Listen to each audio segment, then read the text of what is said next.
Tatalo o le whaolatanga. Lelo pele Yahushua, o te talia nei oe mauali'i ma whaola, o oe o le atua, o te alofa i ai.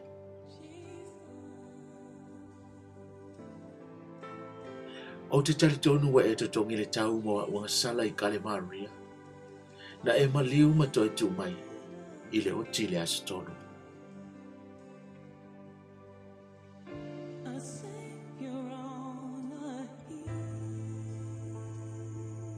O te vala au atu ia e fio mai lo loto, wha mangalo ia wanga sala, fufulu ma wha mama, a ua meo le tonu uma.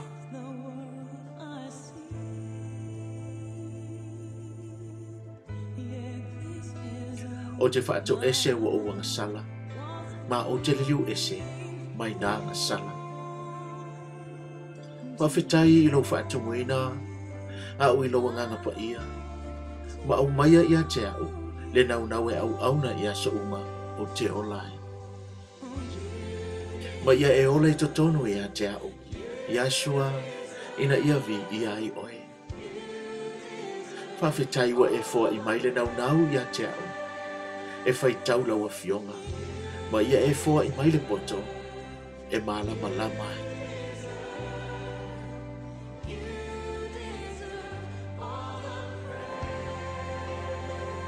Whawhetai loa lofa ia te au, ma ua e whaola i lo wanganga, ma whaatuku te leai lo whaatuatua. Ia whaapea ona iai se aso, o te iai ma oe i le langa.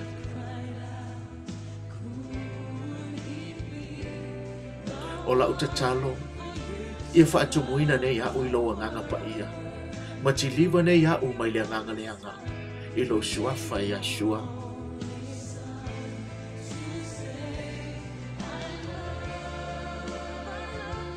Pesosoani mai Yahushua ia o manatua, wanga sala tangata umalama, ma ua leo o i le vi inga mai le atua, ma ua e maliu mai e whaola i mato, o e agasala, o leo ua ta ua i oi, o lo mato whaola. Amene.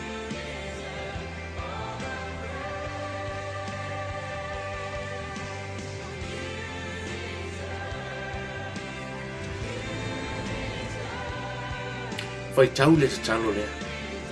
O ne e toi whai tau ai lea o lo loto atoa. Ai le o le poto o lo mafofau. Tali tonu man whaatua tua.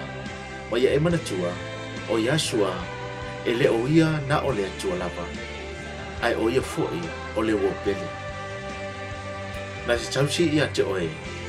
E alofa tele ia te oe. Pe ona ua e iai. E ino o ia i le agasala. Ai pe tai. E alofa ia te oe. Lea agasala. Na te tongi e Yahushua lo tau mo a agasala. O lea e tele toi la mona ai se agasala o se o ia.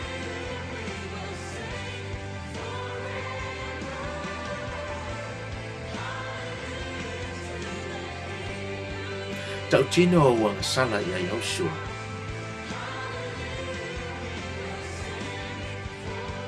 Lau tai tasia wang sala uma, ma e whaatu ese atu, ma whai iai, e wha mangalo oi.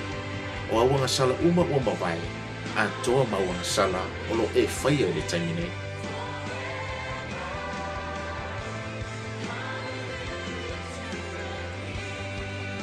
O le anga sala, o mea uma sa e whai, po o anga sala o lo e whai o le taimine, e le fia i ahare, le atua pa ia. E le aise tasi ua tonu, ia e manatua le mea lena. Whai tau le whenga inga fau, ma iei loa, o ai o Yahushua. Whai mai le tusi pa ia e tau tino o ia o le ALII ma le FAAOLA. Ina ia tau tau oe i luma o le tama. Awe te maa ia Yahushua, awa e le ma o ia te oe. Tau se tasi ua e taliaina o Yahushua o Kalevaria ma Nazareta. O le aso le nei e oli ai angelu le langa. Ma tau te oli whaatasi ma oe. A whai o e mana o mia se whai au. o lo o iai fai fiau. A fio mai i le ainga o Yahusua. O le nauna ta inga, tātou te whailoa i mo o i le langi, pe a tātou le whailoa i lalo nei. Ia i Meli Elizabeth, ma whaailoa i a teia le mea lofa o le ola e whaamamau, ua e maua mai i la tātou o pele o Yahusua le MESIA.